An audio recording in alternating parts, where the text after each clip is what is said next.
World Bank and its sister organization, the International Monetary Fund, are very special organizations. They are sitting on top of the world's wealth, which was put into a secret account, and it has more gold than anybody knows about. And it is cloaked in secrecy. The bankers do not own that money. It's held in benefit for humanity. Our World Bank on a special agreement that was signed in 1950 about that. Assets, it's gold. It's more gold than people know about. It's over 1 million metric tons of gold.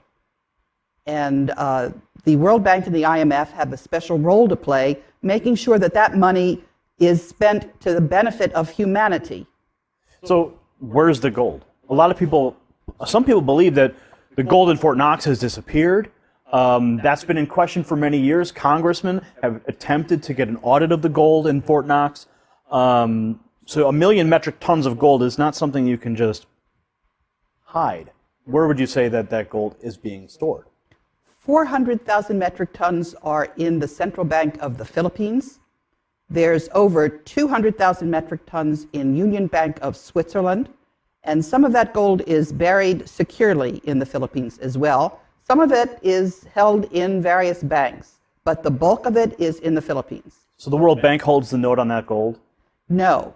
It is in a special trust account that was set up by Ferdinand Marcos, and the authorized signatory is a German banker lawyer by the name of Wolfgang Struck, who also lives in the Philippines. So how do the people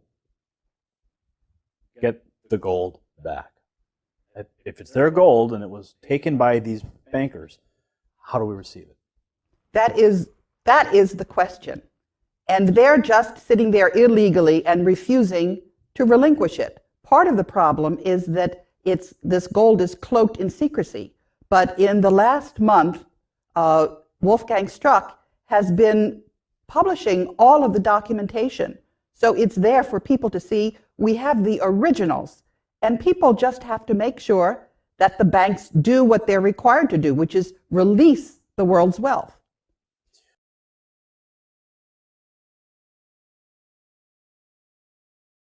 Contact Phoenix Journal Review. Independent confirmation of the Philippines gold.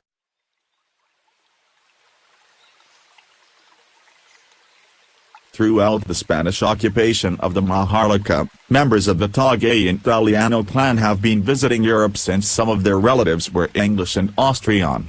From 1866 to 1898, Prince Julian Maglio Italiano, who became titleholder of OCT 01-4 in 1864, had also been frequenting the Vatican. In 1934, under Pope Pius XII, the Vatican negotiated with a member of the Filipino royal family, the Christian Italiano clan in the Maharlika. An agreement was reached that 640,000 metric tons of the Italiano gold would be lent to the Pope. This was part of that gold accumulated by the Southeast Asian Srivijayan Majapahit Empire during its glorious reign of 900 years. In 1939, two members of the Italiano family and a Roman Catholic priest, Father Jose Antonio Diaz, brought the gold from Kota Kinabalu, Sabah, to the Vatican. After doing this, Father Diaz went back to the Maharlika and resided in Cabanatuan City. After World War II, he facilitated the safe return of the 640,000 metric tons of gold from the Vatican to the Maharlika. Manuel Acuña Rojas, a relative of the Acuña Tagayan Italiano clan, then a congressman, and Bishop Enrique Sobrepena Sr., in the presence of attorney Lorenzo Tañada, received the gold in Manila. Having gained the trust and confidence of Father Diaz, the Italiano clan made him the main negotiator and trustee of their gold. Father Diaz, in turn, hired the services of attorney Ferdinand Marcos, then a highly recommended brilliant young lawyer, having attained notoriety when he successfully defended himself in the Nalundasan case in 1939.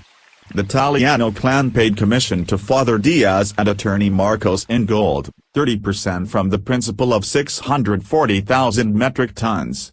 In 1949, The two richest men in the world were Father Jose Antonio Diaz and attorney Ferdinand Marcos.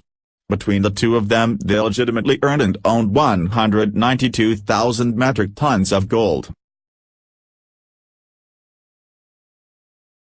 Ferdinand Marcos withdrew their share of the gold from the central bank and minted it, RPCB. Sometime later, Father Diaz and Marcos brought their gold to Switzerland, in the Swiss Bank Corporation in Zurich. The remaining 400,000 metric tons of Italiano gold is in the third-floor basement of the central bank minting plant in East Avenue, Quezon City.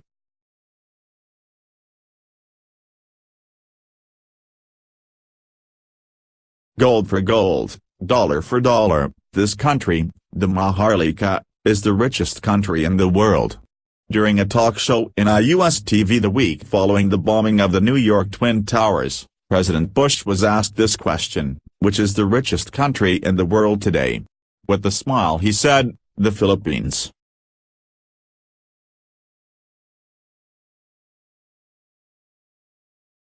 On April 9, 1973, Marcos said, "My earthly goods have been placed in the custody and for the disposition of the Marcos Foundation, dedicated to the welfare of the Filipino people."